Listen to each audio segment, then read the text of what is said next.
Welcome to LOA Today. I'm Walt Jason. With me today is life coach and LOA teacher Joel Elston. This is your daily dose of happy. We are so happy you decided to join us today.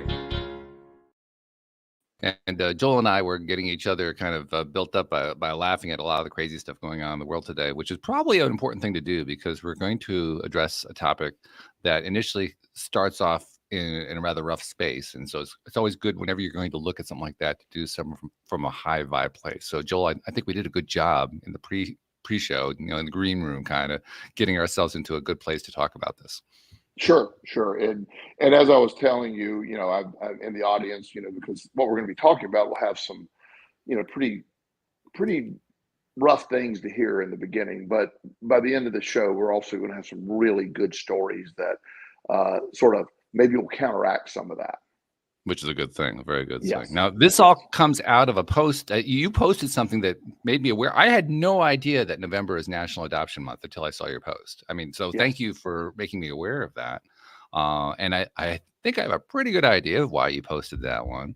But why don't you bring people up to speed? For those very few people, probably like 3 who are listeners who have never heard your story about all the different roles you played in adoption. Just give people a background about why it is that adoption is such a big thing for you. Well, one of the things that,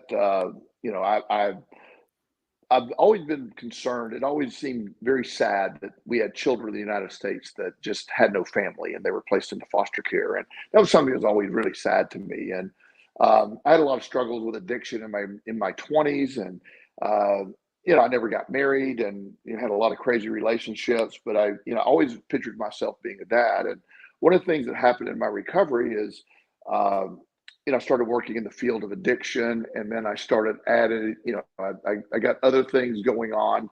And at one point I was volunteering for an agency that was foster parent training. And they would use foster care. They'd train people to be foster parents, and then the kids would go into their home. And most often you try to transition them to adoptive parents. And so on any given day, there's hundreds of thousands of kids in the United States foster care system that are waiting for their permanent home.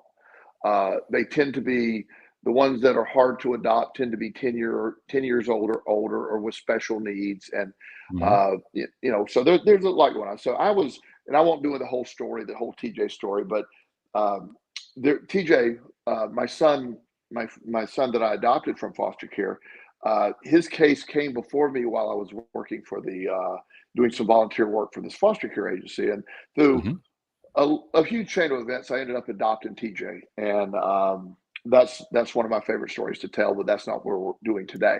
Sure. And so as I started looking at the system, I realized just how screwed up the system was. TJ was in 17 different foster care placements in a 24-month period. And wow, that's just crazy. Yeah, he was on multiple medications that were just, psychotropic medications that some weren't even approved for children. Wow. And I started to realize that, these kids get placed in foster care for no fault of their own. Their families have addiction issues, families die, whatever happens. But these kids get in foster care and they don't really have an advocate. There's people, foster care caseworker could have up to 60 kids on her caseload. And so she can't manage that. And there are some really nice foster care parents out there. And there's also some foster care parents that do it for the money. And there's also some foster care parents that do it for really, really disgusting reasons as well. Wow. Yeah. So, the system does its best to weed out those people, but you can't always get everybody. And so kids that go into foster care have for a period of time, girls have almost a 88% chance of being, sexually abused, and the boys up to 75%. I mean, that's a mind-blowing number. Yeah. So as I started learning more about foster, and TJ was doing fantastic. One of the first things I did was get him off all the medications that he didn't need to be on of them. He did need a little bit of stimulant medication, but the rest of it was just, it just was, he was miserable. He was taken from his family, and they just kept trying to zone him out, and he just, he was rebelling against the system. So TJ thrived under me. Um, and after TJ was with me for a year or two, I ended up adopting another son, Chris. Mm-hmm. Chris was in foster care with his. He had a younger brother, and they just weren't placed together because their behaviors were so enmeshed. So I adopted Chris, and he did real well. He didn't have as much. I didn't have as much issues with him, earlier with TJ. But I also saw how the system sort of pass these kids along, and just Right. the doctors they would see. And I'm not being judgmental. I guess I am being judgmental, so let me tell you ahead of time. But the Well, psychiatrists honestly, how they about would that? see, yeah, I'll be judgmental. These are not the psychiatrists that sit down and talk to a kid. These are the psychiatrists that never even ask the kid a question. They'll ask, okay, what's going on? Well, he's acting oppositionally. So I'll give him an oppositional defiant disorder diagnosis. I'll do this. He's this. So here's these 5 medications for this kid. And they're in and Wow. out in 7 minutes. The doctor charges Wow. the state $150 for that appointment. Wow. So also the system is messed up in a way that when also just with that, the continuous timeline, just a few years ago, 2016, I adopted my son, Justin. He was 10 in foster care. He's still with me. He's doing fantastic. And Right. he's in a senior year in high school. So he's great. Just But turned 18, I believe. yes, he just turned 18. And Right. yes, he's at his girlfriend's right now. So he's doing the 18-year-old world. So it's really cool to see him. He's just thriving. But when I got Justin, I got a call from the disabilities board. I didn't know what they wanted. And they were like, well, we need to give him, and I forget the term, but they were going to, the amount of money, the stipend they pay me or offered to pay me was based on how disabled or how many problems Justin had. So the lady was saying, I said, there's nothing wrong with this kid. He's fine. She goes, no, Mr. Elston, we need to, his ADD's bad. Is he depressed? And I go, no, his ADD's under control. I'm sure he's a little depressed, but the kid's right. And she kept trying to talk me into, well, if we have more things, you can get more money. And I go, Wow. I said, I don't Wow. need or want any money, but yet there's a stipend you get based on how disabled they are. And also, when they're in group homes or they're in traditional or therapeutic foster care, the higher that rating is of how disabled or how damaged or how problematic they are, the more the system pays the people to take care of them. So there's a built-in bias to make these kids sound much worse than they are. Wow. So imagine a foster care of somebody that's not doing it the right way. They have 3 foster care kids in their home, and they can go in and say all these things are wrong. This kid's really defiant. He's doing all the things. The doctor then will medicate them to match what they're saying. Then they'll raise the amount of money that the people get, and it can be Wow. substantial. And Oh my God. so the system is set up to make these kids look as bad as possible. They put these dangerous psychotropic medications that really screw up their brain, and they're not treated well. They have nobody to advocate for them.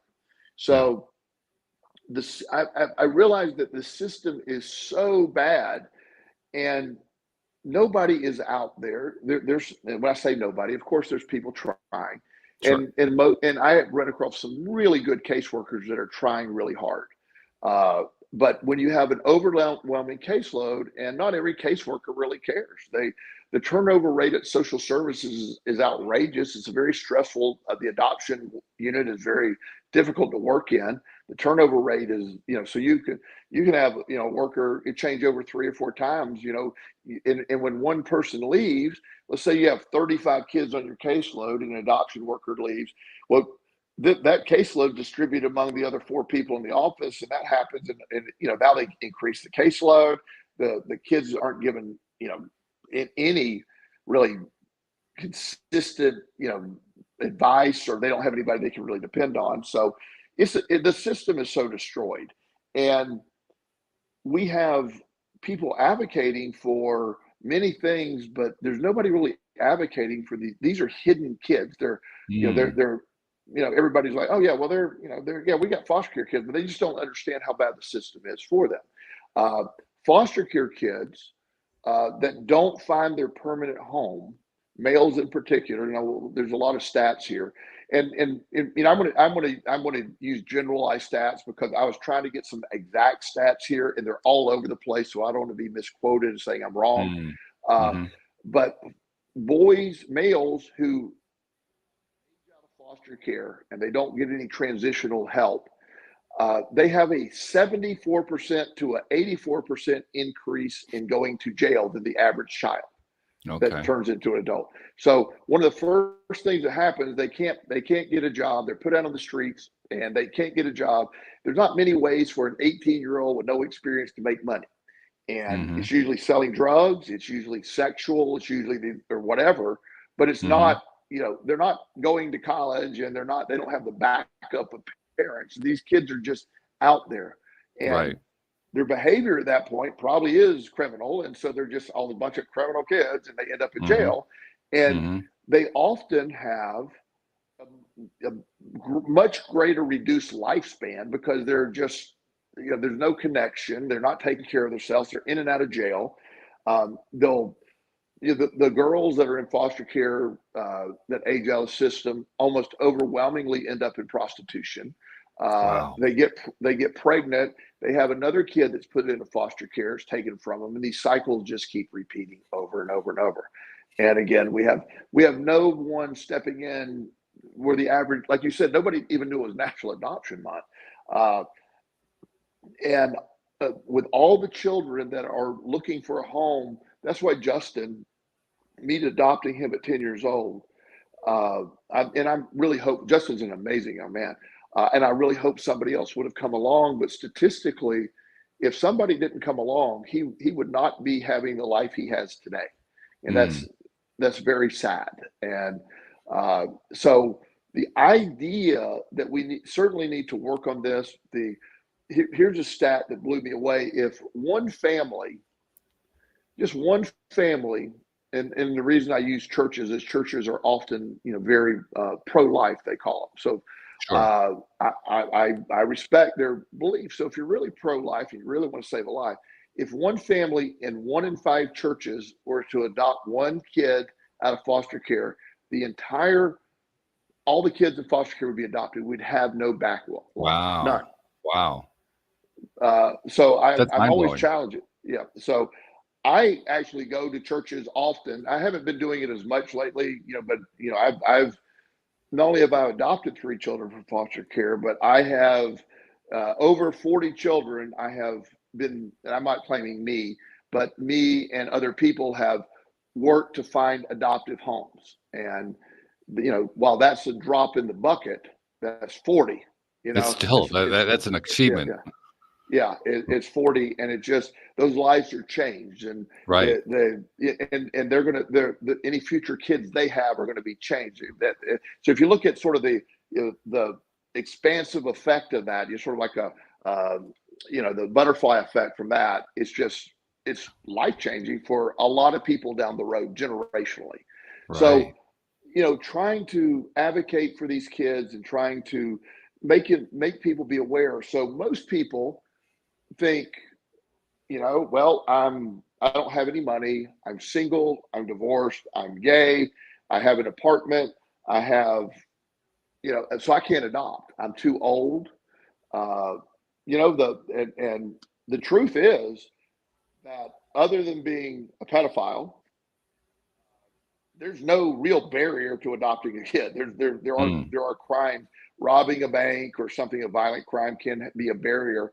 However, if that's 10 years ago and you've turned your life around, that possibly could even get a waiver and do that. So you don't have to be a perfect person. I mean, again, Walt, they let me adopt kids. I mean, wow. So, that's like, they let Joel do it. The way you say that, it sounds like you're like the last gasp choice, but that's not the case at all. But I mean, it's possible. But the idea though, that people, they say, well, I couldn't do that. Well, first of all, it's free to adopt from foster care. It's free. There's no cost to that. Most states provide a pretty substantial sort of reimbursement to help offset the cost until they're 18. Mm-hmm. There's a lot. They get free Medicaid, which the really good stuff, Mm-hmm. complete medical coverage and dental coverage and everything until they're 18. Mm-hmm. So they come with a lot of things that help offset what people perceive barriers. One of the more enlightened, I guess enlightened is the word. There was a lady in South Carolina that she was a volunteer for foster care work. She was a 62-year-old female, white female. And that's relevant here in a minute.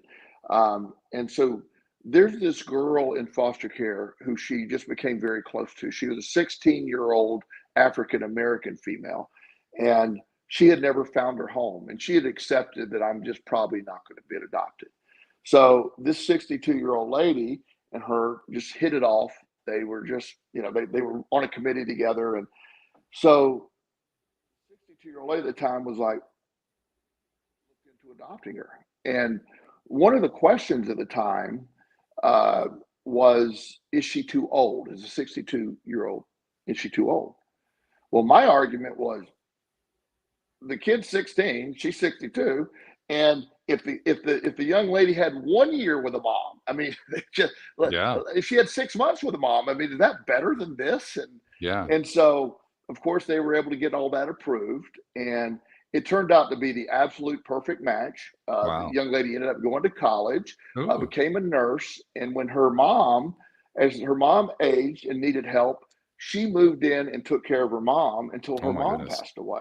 Wow. So, the idea that you can't make a difference when you're older or, in these perceived ideas, because when I talk to people about, oh, no, I could never do that, or, no, it's something that the people I'm really hoping that people realize there's a low barrier to entry, and you don't have to be the perfect parent. There's no such thing, by the way. And you learn as you go. And I always say the only thing that you really need to adopt a kid is a sense of humor, a little space in your house, and have a thick skin. I mean, because if you have that, then eventually it's going to work out absolutely fine. It's the hardest thing you'll ever do. It's also the most rewarding thing you'll ever do. So when you look at all of this, you see that this in our country with so much wealth and so much, and I'm happy for everybody. I'm a big advocate, as you know, law of attraction person. I'm not anti-wealth at all, but yet we have this population that is easy to overlook. They don't have a lobby. There's nobody lobbying for these kids because they have no money. By the time they're 16 or 17, they are mentally they're jaded, and they're usually pretty and it's a hard passion. It's a hard thing to break. But adopting a kid that's 10, 11, and 12, there's a transition period of time. But I always liked it because TJ was 11. Chris was 8, and Justin was 10 when they first moved in. I never had to change a diaper. I never had to clean up poop or pee. I was so happy with that. I mean, there were some great benefits because I'm not doing any of that stuff. And, and so the idea that you could, I looked at it as a benefit that I didn't have to do that. And, it's the greatest thing that I've ever done. I've done a lot in my life. And when I say that, I mean that not in an arrogant way, but it's the most fulfilling thing that I've ever done. I hope that's my legacy, not the money I made or the stuff I did. I hope it's that somehow that, hey, I did this. I'm single, and I had especially with TJ, I had no clue what I was doing early. I just sort of, okay, let's figure this out, and we did. And, as I said, TJ was in 17 different foster care placements in a 24-month period until mine, and that was his last placement. And he and for those that don't know, TJ at 23 passed away in a car accident, but was living a very good life, and he was engaged to be married and everything. So, he's just really attests to what an incredible spirit and resilient. Most of these foster care kids are really resilient. They've been through so much, and you bring an awareness to this, and bringing people to the idea that there's within our walls. Again, I know we have a lot of stuff going on in the world. There's a lot of stuff that needs attention, but within our own country, we have hundreds of thousands of children that don't have a permanent home, and it's it seems like when I say that to myself, why does that not hit home with everybody else? It's just, it hits me in a weird way that's not like, wow, this is a really big deal. We should be talking about this more, but it's not. And I get the impression, correct me if I'm wrong, but I get the impression that this is something that you came to over time, because really this whole concept of adopting somebody, it wasn't something you had pre-planned. It's not something that you had been thinking about for years and said, oh, I'm going to do that at some point. It just, it kind of fell in your lap unexpectedly, didn't it? It did. And, I had, my 20s were a little, let's call it exciting. My 20s were exciting. Slightly. Yes. I was, had a pretty wild time with addiction. I had a couple year period. I was dating strippers and, the lifestyle that goes with that. So I had a wild 20s. And when I got in recovery in my early 30s, I really didn't have, I hadn't found anybody that I could ever imagine marrying. You know what I mean? But I always loved the idea of, being a dad. But in my addiction, I had stolen a bunch of money from a company that I worked for and ended up getting a felony charge. So I assumed there would never be a possibility to adopt. I never even considered really adopting. But as I was working in this program, volunteering, training these foster care parents, that they approached me about adopting TJ because they said, somebody like you would have the best shot because, I'm not easily, I have a thick skin. Nothing he's going to say is going to upset me. And, I tend to just, okay, we'll figure it out. Everything doesn't get to the end of the world with me. I've always sort of been that way. As you know, Walt, I can find humor in just about any scenario. This is true. I can attest to that. Yes. Yeah. So, and so I just, but they approached me and I actually thought about going, can I do that? I was able to do it. And like I said, I had a felony conviction from my theft. And you're able to get what they call a waiver, like a rehabilitated citizen. I was running I owned an addiction treatment center in South Carolina. And like the judge was saying, said, hey, at this point, there's nobody else. Why not? Of course, that's not even a question. We're not going to impede TJ having the only shot of a home he's ever going to have. So it was sort of thrust on me. And when I say that, it was offered. I thought about it and, I'm like, well, that sounds like I can do that. And I did. And it just, so randomly within a month of all this being discussed, I had a kid in my house and, it was like, well, this is weird. And him and I, at first it was a little rough. He tried to push me away early because so many people had kicked him out of their house. So, we had that week or two of him trying to be a little ass and get kicked out. And, that didn't work. And then after a while he settled in and everything went great from there. So, my desire to adopt wasn't like a lifelong thing, but as I discovered the absurd number of kids that don't have homes, that's when my advocacy really started to increase. Nobody's out there looking for these kids a home. Again, their caseworkers they're listed on websites, but they're not promoted. I want to go introduce you to them. I want to, when you see a kid, you talk to a kid. And I used to put a kid in my car and take them to a church. Say, hey, let's, they never like that, by the way.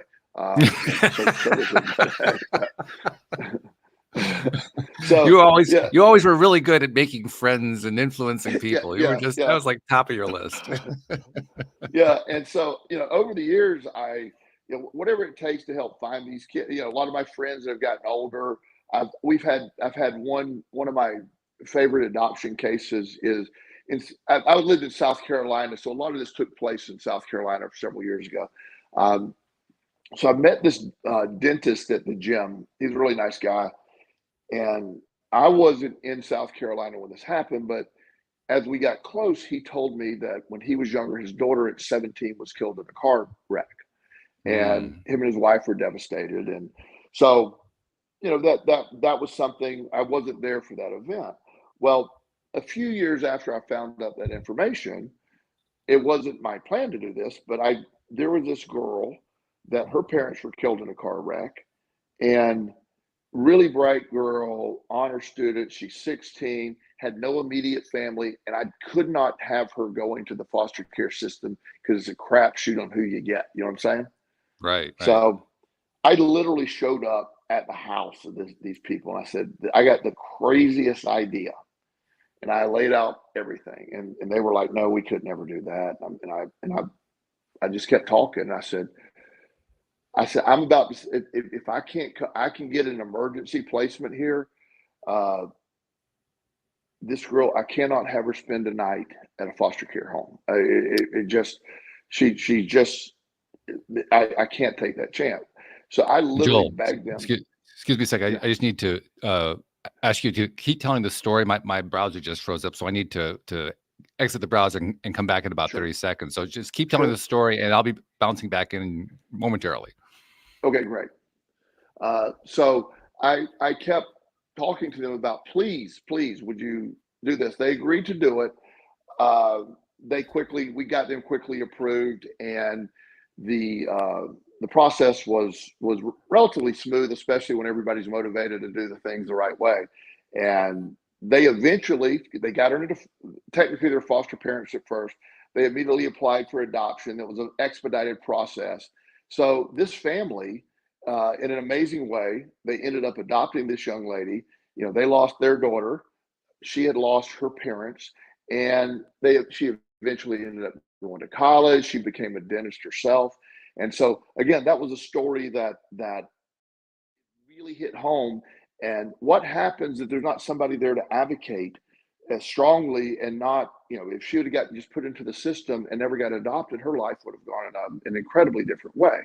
So to me, it's most important that we got to, I wish more people were advocating, more people would consider adopting. If you can't adopt, let's figure out a way to promote kids that need homes, and not look at the stigma. Yes, I have people that will often say, well, if I adopt, I don't know what I'm going to get. Well, if you have a baby, you don't know what you're going to get. It doesn't, there's no possible way of determining that. But also, if you look at what more purpose could there be on life to, be an advocate for these young people that just have no one to advocate for them. And it's what I hear about, and I'm not trying to say whatever other cause matters, but everybody's advocating, but nobody really seems to think about this group very much, because it's just an underserved, underrepresented group that has no voice. But we give them a voice. When I try, I'm always trying to give a voice. I tell the story about a young man often on the show that we've talked about over the years, who basically was in foster care, and he very much a little law of attraction kid. Right. It's an incredible story how he turned his life around, and he was eventually adopted by a family, and he's in college, about to be in college. I haven't talked to him in a while. Just an amazing turnaround from this defiant kid that was on like 9 medications, and the doctor was telling him that everybody was telling him you're oppositionally defiant, you're depressed, and all these other things. Well, the kid said, yeah, my mom died while she's in prison. I'm a little depressed. Yes. Yeah. And, what the hell? That's sort of his point of view. Which makes sense. Who wouldn't be? If you go through something like that, it just kind of makes sense. But I got a question for you, though. Sure. Because I'm going to kind of hypothesize that maybe we have somebody listening who, they're kind of intrigued by this idea, but they also have some concerns. I'm going to see if I can imagine what some of those concerns might be, just based on what you've been telling us more than anything else. So one of the first things that comes to my mind is you talked about how it can be really tough, which of course is also going to be true of, if you're having your own kid, that can also be tough. But you've also outlined how kids who are in the foster care system, they've already been through a bunch of junk, and especially the older ones, they've got a number of issues that in this telling of the story, as you've been telling it, they've been kind of imposed on the kid, but nevertheless, the issues are there. So I can imagine one of the things that's going to scare somebody is, my God, how am I going to deal with all this crazy stuff that this kid is bringing to the table? It's hard enough to just deal with a normal kid, but now I'm dealing with somebody who's, got all these issues coming in. That's a great question. And the process that I like to recommend, because that would be one of the first things that I ask too, is everywhere that I'm aware of, so I'm assuming it's nationwide, but there's regular foster care, which is run by the state, and then there's a thing called therapeutic foster care. No. If you go through a therapeutic foster care to get approved, that comes with a team of psychologists and therapists, and they have your back. They help set appointments. They help deal with all this. They not everybody is prepared to deal with there's going to be some psychological, trauma, even in something happy like an adoption. The adoption, while certainly is a joyous moment in my world 3 separate times, I'm also aware that adoption is the destruction of another family too. So while they lost one family, they gained another family. So I have to honor that's there. So having a team, and I'm pretty well trained, so I don't necessarily need a therapeutic, but I still went use the therapeutic foster placement to get everything in place with Justin. And they do all the paperwork. They do everything for the adoption. I don't have to do any of that stuff. Cool. And I certainly had influence, because I let them know that he's getting off all these medications. And so it isn't like they're going to say, we're going to override you on that, but they helped me do all that. And okay, I changed doctors immediately. I have access to a lot of doctors here in town and friends. So my dear friend and mentor, Dr. Sherman Master, stepped in. He helped me out in the beginning of what we needed and ways to taper Justin off some of the medications he was on. He wasn't on that many, but he didn't need to be on any at all. So your answer is going through a therapeutic foster care. You can always research that in your city on Google. But therapeutic foster care providers in your area, they will train you to be a foster parent. They will provide support with whatever the kid's going through in the adjustment period. And if your goal is to adopt at that point, which hopefully it is, then they will walk through the process of adoption. Imagine a team of people.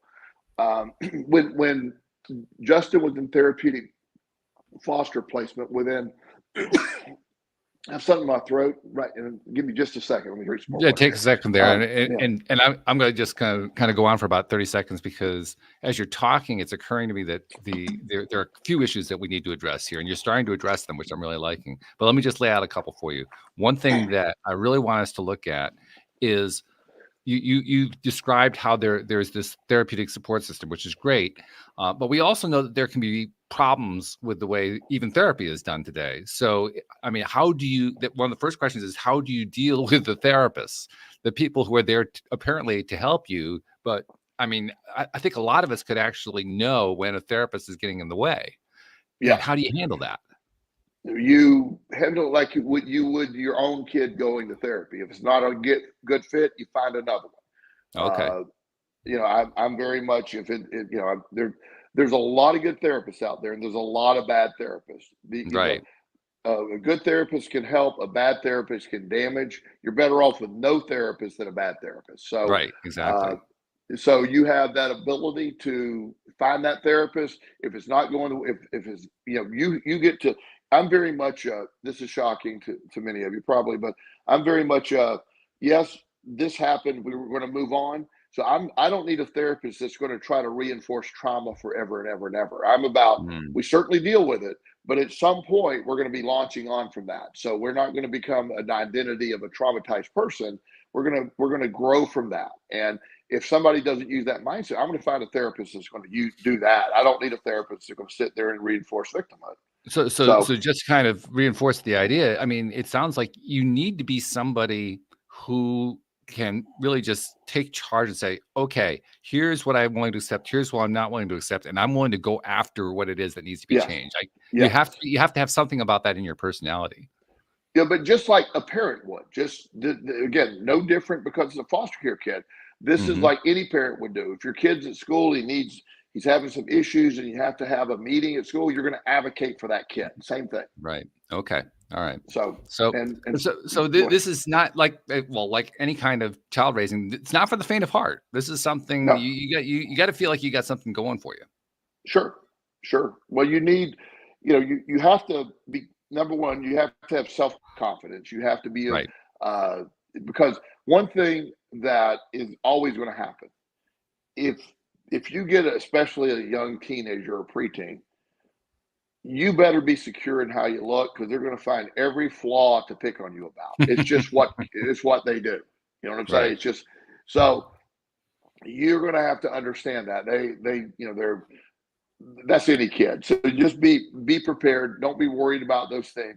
And also understand that these kids who have been traumatized, many of them will try to push you away in the beginning, so you don't hurt them. Meaning they're protective. Like, I don't want you to kick me out, so I want to piss you off so bad you're going to kick me out. Which is really odd logic, but you can see it. It does have a certain logic to it. Yeah, they've had their heart broken several times. So, so again, TJ, with all those placements, after about a week or two, he realized this crazy man is not going to kick me out. So he all of a sudden stopped trying. He's like, okay, well, I guess I'm here. So, right. because I mean, nothing he did upset me. It's like, I would just sort of laugh at it or whatever. And he's like, well, that's not working. So, and so I'm the grown up. I always say, if you're getting into a pissing contest with your kids, excuse my language, you're getting into a pissing contest with your kids, they're winning. I don't do that. I just, if they drag you into an argument, they won already. You're the grown up. They're the kid. That's actually a very good point, because, and it's kind of a way of pre-screening yourself. If you're somebody who's constantly in pissing contests with everybody else, you're probably not a good candidate to do this in the first place. No. And if you're worried about pee on your toilet, don't adopt, don't foster care, because there's going to be some pee on the toilet. If you're worried about the toilet paper rolls not being replaced, trust me, that's not ever going to happen. So if you're OCD, not exactly the best move to become an adoptive parent. One potential foster parent that we were training that I immediately rejected when she told me, she said, well, I don't like fingerprints on my refrigerator. And I go, okay, well, that could be a problem. If that's going to be a deterrent, I mean, wow, we got a lot going on. So yes, not everybody is fit for this. It is certainly, but it also can bring. I just have to admit, I got to throw in a little side note here. I'm going to have to test after we're done to see, can I leave a fingerprint on a refrigerator? Is that actually possible to do with the finishes of the refrigerators today? I'm just kind of curious. I never heard of such a thing. So, but until that lady said it too, and it's like when I hear complaints, when I was, as I work with these families, like, he never puts the toilet seat up or down or whatever. I'm like, that's just okay. Yes, we're not gonna pick that. If you're worried about stuff like that, then it's probably not a good thing. Probably not a good fit. Yeah. So really, this is all more about knowing yourself rather than knowing the kid. Yes, because you're going to be able to influence the kid to a certain degree, but the kid's on his own journey. The kid's going to be they're on their own journey. So it's like just being able to accept their own journey. And people that have if you're really hell bent on your religious beliefs, for example, you can't make a 10-year-old believe the way you believe. You can't. Doesn't work. You know what I'm saying? You can offer what it has. You can do that. But people think, well, I'm gonna make them do this. It's like, no, you're not. Good luck. Good luck. And again, if that's a deterrent, then maybe because I see a lot of people. And again, I no disrespect to any one religion, but I've seen people like in a Christian church a Baptist church, for example, they're like, well, he's got to go to church, Sunday, Monday night or Wednesday night, all that, it's all this, and he has to do all this stuff, and he has to do all that, and he has to be involved in the church. And, it's like, you can try that, but it's just, at some point, you're going to have to accept he's got his own beliefs. He has his own background. And uh, I tend to, with Justin, with all my kids, they'll ask me what my beliefs are. I'll tell them what my beliefs are. And, they're like Justin one time said, "What are we?" And I go, "I don't know what you are, but here's what I am." And, you figure it out. And, he has his own, views. I influence him to some degree. Sure. But it's like, he's got to figure that out himself. This is his journey. So if you're worried about, if you can't accept or allow, then you got to. You're still a parent. You get the influence. Like you got to wear pants to school. I mean, there's certain rules you got to do. You got to follow societal rules to a degree, but at the same time, you can't worry about the minutia too much, and that's the hard thing for some people. And probably another indicator as to whether or not you're a good candidate, if you're somebody who has a tendency to get into a primary relationship, a boyfriend, girlfriend, maybe marriage, something along that line, with somebody with the idea that you're going to change them for the better, that's probably an indication of somebody who isn't going to be good for this, because they're going to try to do the same thing with the kid and it's not going to work. Because it's just like it doesn't work in the primary relationship. It doesn't work either way. But if you're someone who does that, it's good to know that about yourself, to say, okay, I'm not going to become an adoptive parent. Right. Yeah. And realize if your need to fix or change and all that, you're going to get really frustrated because you're ignoring the previous years of this kid's life, 10, 12 previous years. So you don't get to go in and just start, I want to go fix this from day one. Now, is our goal to help them improve and help them see? Absolutely. That it's to help them, give them their tools for their journey. Mm-hmm. But you can't, the idea that if it's my way or the highway kind of thinking, it just doesn't work. I think it's the difference between being an authority and being a resource. Yes. Being somebody who's there to help versus being somebody who's there to give instruction and tell somebody how to live. Yes. And it's a lot of people, I think that, and to be honest with you, I think that's a better parenting method for most part in general anyway. Well, sure. You again, you have the basics you have to do, but the idea that, just because I heard this statement one time and I thought it made me think, somebody said, "Well, how did your family do it?" And I go, "Well, my family was crazy." I mean, so let's use that as a blueprint of what not to do, Right. Let's do that. Yeah.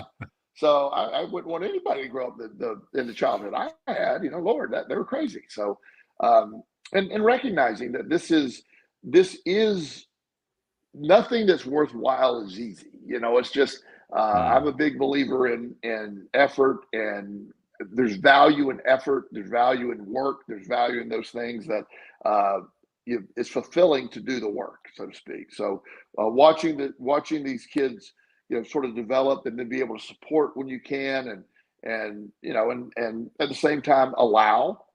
That's one of the greatest things to sort of witness and to watch them become people, watch them become their own opinion. And Justin and I have some very different opinions on things, but he knows he can talk to me about them, and I can talk to him. And I'm like, and my main thing to him is, the stuff, Justin, if that bothers you, I said, my only challenge to you is, I don't care how you believe, but if it bothers you, that they're controlling you if it bothers you. So let go. So we're working on that, but he's doing great. And as I said, it's the most rewarding thing that you could possibly do. But also the big factor here, Walt, is one of the things I did was doing in South Carolina for a long time is I was on the I would interview people to see if they would be good to foster adopt, right? Mm-hmm. And so this one couple comes in one time, and I give them credit for being honest. They had he had a good job. She had a good job, actually. They had a really nice house, and they did well financially, and they had a grown daughter. And I asked, "Why do you want to adopt?" And the guy said, "Our marriage is in trouble, and I think adopting will bring us together." Ooh. And I said, "I really appreciate your honesty." I said, "But we can end this right now." Yeah. It will ruin your marriage. It is guaranteed. Your marriage would be over. If it's on the rocks now, the stress of this is going to. So you need if you're married and you're going to go through this, you need a really solid marriage. This will not fix your marriage. It will strain your marriage.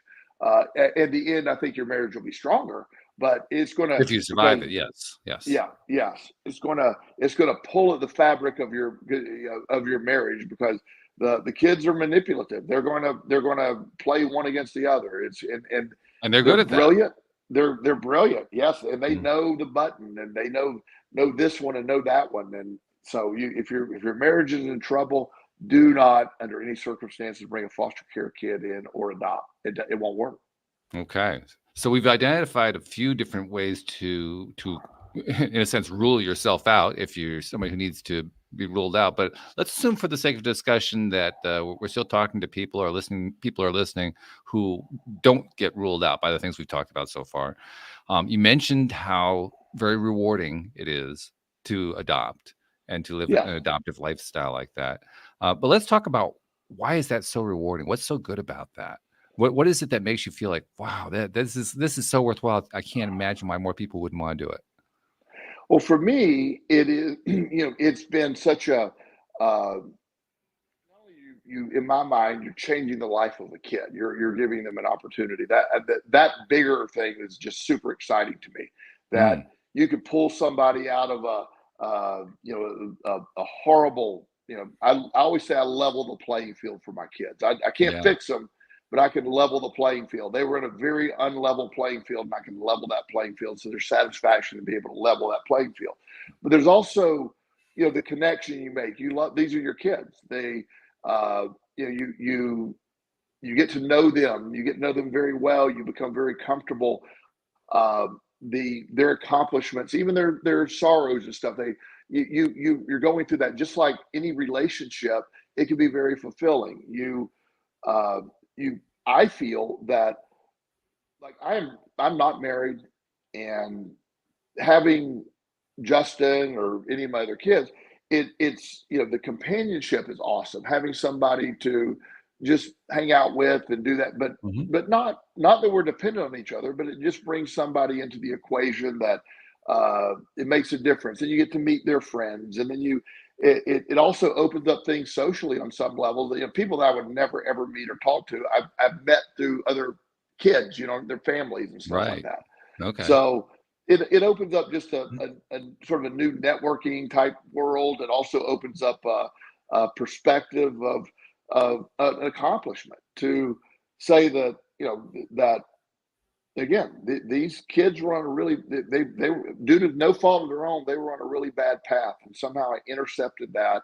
I changed that and gave them a better shot. I can't guarantee it, but people want accomplishments. What bigger accomplishments than an accomplishment than being able to change the trajectory of a kid's life and give them an opportunity they had zero shot of having before? That's fulfilling.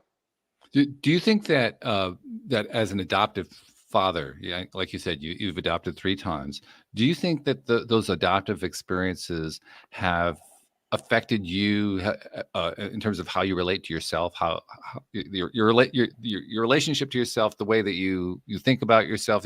Does it make you a more challenged person? Does it make you a more integrated person?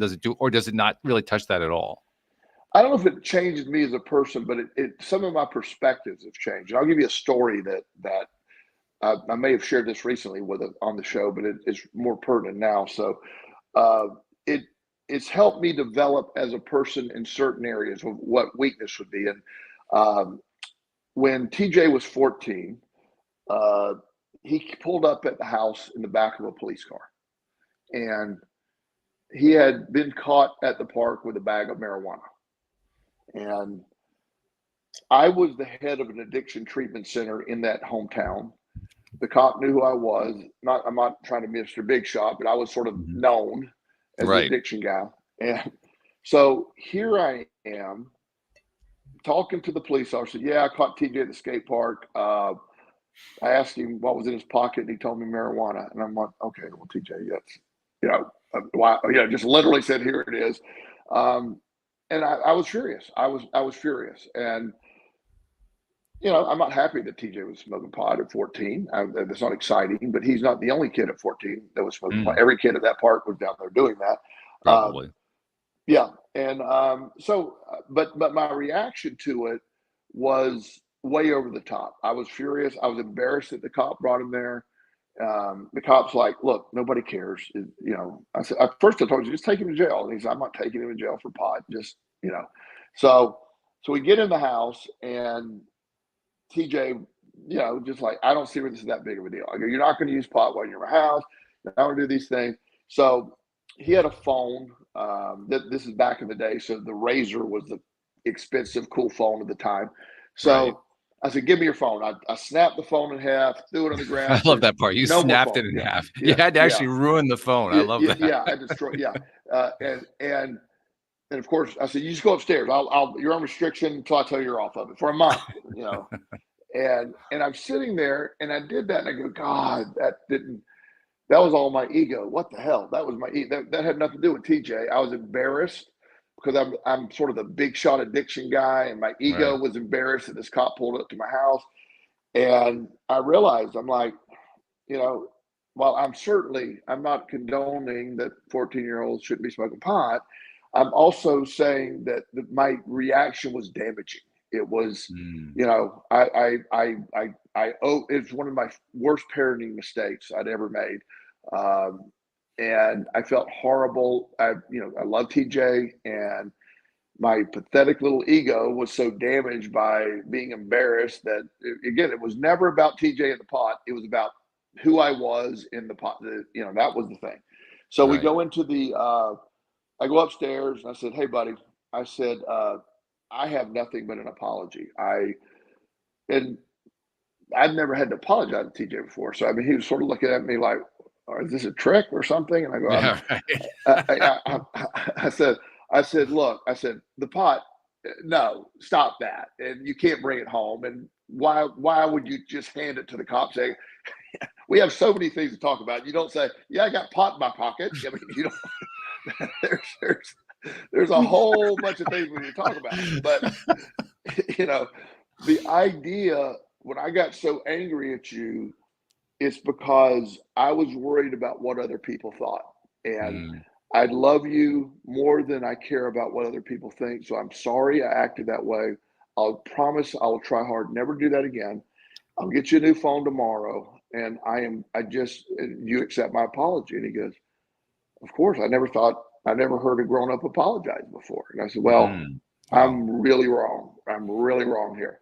And believe it or not, that got us closer. So what my worst parenting moment, to be a little, braggy here, turned into probably my best parenting moment a few minutes later. So yeah. it probably balances a little bit, but just being able to, so you're asking the question, how to fit, it made me look at me and my perceptions of myself and what mattered to me. It going from a single guy that was pretty spoiled, doing whatever I wanted to do, to having a kid.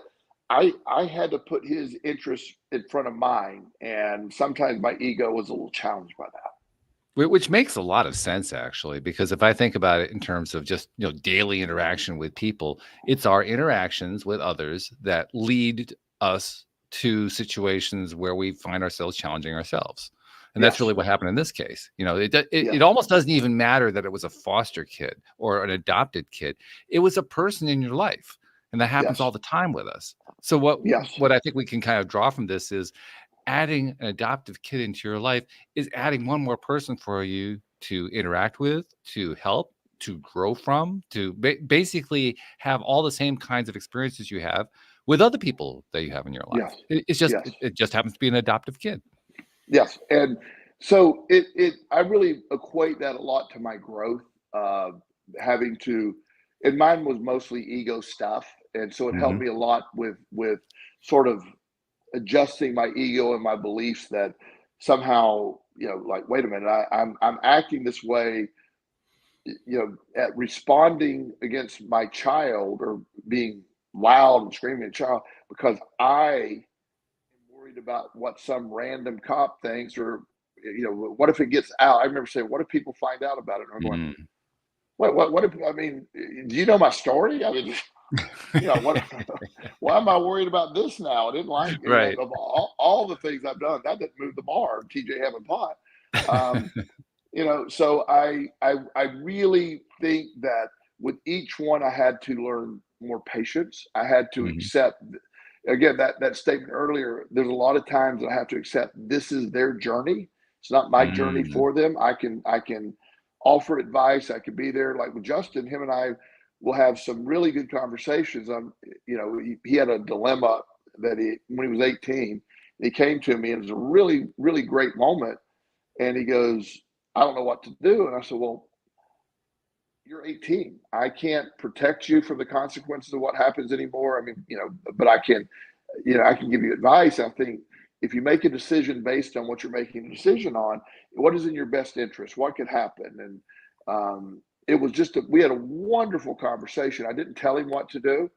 He Hmm. said, so it's really my choice. I said, this is your life, buddy. I love you, and I expect you're going to make the right decision. But no matter what your decision, I'll back it. But the consequences, if it goes wrong, will be yours to deal with. And Mm. I can sit there with you for the consequence, but I can't accept it. And explain, until you're 18, I got your back. Nobody's in my county is going to do it. Like if we go to court Yeah. and, I got you covered. Don't worry. But 18, they don't listen to that anymore. Right. Yeah. So what I'm taking away from this is it's really not significantly different after all from having your own kid. I mean, there are going to It's be some differences. Let's not sure pretend that there aren't. But by and large, it's pretty much got very much the same kind of experience. it is. And that's the thing that I always try to tell people is, everything that we're talking about right now about foster care and things we deal with adopted kids, I work with families with their biological kids on the same issues. So, Hmm. Sure. we and I work with the parents and the egos about the parents of well, your actions are. I'm not worried about you as much as I'm worried about what my friends will think if you do that. It's like, well, Mm. that's time. Oops. And so apparently we Now lost Walt again. There's Walt. before it There was you go. me Whoop. getting knocked Yeah. around and I had to remove myself. Now it's Joel removing himself here. So let's see if we can get him reconnected. It'll be about a second. There he is. Okay, now he's back. Yeah, there he goes. Okay, Yep. so yeah, that was weird. But I'm just so much of a believer that we're put here for our journey. We come here for a journey, and if you really want to experience life fully, be able to approach it, there's no better journey than going this one. I feel like I have. If you look at the entirety of my life, and there's a lot that went wrong early, and we can all agree on that. But I don't think that anybody has ever lived of just a more. I lived life. I have lived life. I'm still living life, but I have really had all aspects. And adopting kids is way up there in my greatest accomplishments in my mind. Wow. And Yeah. I just feel like it doesn't make up for the crap I did earlier, but it's just sort of it shows the person that I've become. And I've never claimed to be a perfect dad, but I have to admit I'm a pretty good dad, and I you imagine you know, are. yeah. And so and that's something I'm proud of. And there's really nothing I'd rather be known for. I've done a lot of things, have a lot of accomplishments, but being a good dad and also just being a good parent when you're wrong, admit it.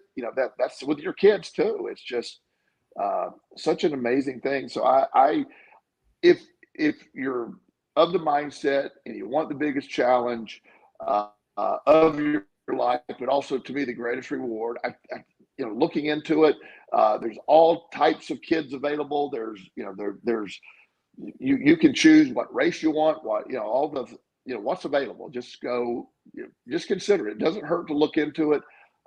As I said, a therapeutic foster care program. All you have to do is search that term. There'll be several that pop up in your city and research it.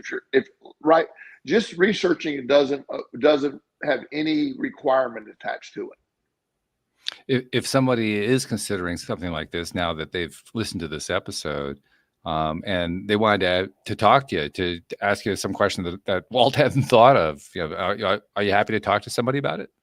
Absolutely. Best way to reach me, my email address is joelelston@gmail. My name at Gmail. my phone, is on silent all day when I'm in sessions, but I see my emails every day. I would Right. certainly respond to that. I could set up a call with you when to talk about it, but the best initial reaction is joelelston@gmail.com, and I would love to do that. And if you forgot it, Walt would even forward to me. You could send it to Walt Absolutely. too. Yeah. So yeah. Yeah. Yeah. If you forget Joel Elston at Gmail, just send me a note and I'll make sure it gets to him one way or another. I promise. Because that's one topic that I really appreciate your offer tonight to have this as the topic, and you thought of this. It was just, I don't ever get to advocate for this on in this sort of forum, and this is not our normal law of attraction, but at the end of the day, it's something that I think is worth the forum to at least be able to talk about it. Well, you know what? I think actually it is our normal law of attraction, in the broader sense that I now look at that subject, particularly over the last 1,500 episodes, because after the first 500, I felt like I'd pretty much covered it. But I wanted to keep the conversation going, and I recognized that law of attraction is really in every aspect of our lives. So this is just another aspect of our lives, and therefore it is part of the conversation. It is, and I also influence my kids a lot. You can imagine. I probably talk about the law of attraction quite a bit with them, and how that works. Maybe. Yeah, sometimes. So one of my funny stories with Justin. Okay, so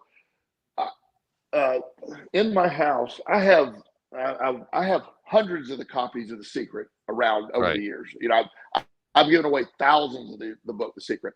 I think The Secret is a great introductory concept to the law of attraction. I love to hand them out freely. Right. So Justin has seen these piles of books here. He's heard me talk about this. He's been to talks I've given. And so one day he comes home and he's like, yeah, my girlfriend told me about this book, The Secret. Have you ever read it?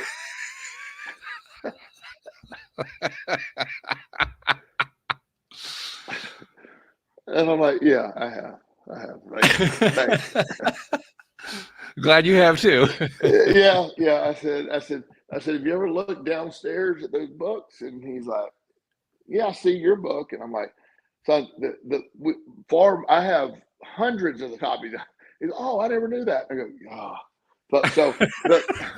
So that's one of my funny stories that Justin actually asked if I read The Secret. He's been with me, I hand it out. You know what I mean? It's just you could have been smart mouth about it and said, no, I just hand them out. I don't read them. Yeah. Okay, so I'll let that go, son. You're not paying a lot of attention to what's going on here. That's a fun way to end the show. I really love that. So thank you very much for that. One thing I do want to mention this to you though, because in the past numerous times on the program, both with you on the program and with others as my co-host, I've mentioned how you helped those 40 plus kids get their forever homes and how important it was that they get them, because otherwise the odds were really, really against them. After doing this show today with you, I think I have an even greater appreciation for the 3 kids that you gave your home to, because that's almost an even greater accomplishment. The number isn't as high, but from everything you're saying, it sounds like the satisfaction level is off the charts. Yeah, it's again, I think it's my greatest accomplishment. I really do. Yeah. So good stuff. Thank you very much, my friend. As usual, we had a wonderful topic. We really did it today. Good stuff. And thank you to our podcast listeners everywhere. We'll see you all next time here on LOA Today. Goodbye, everybody.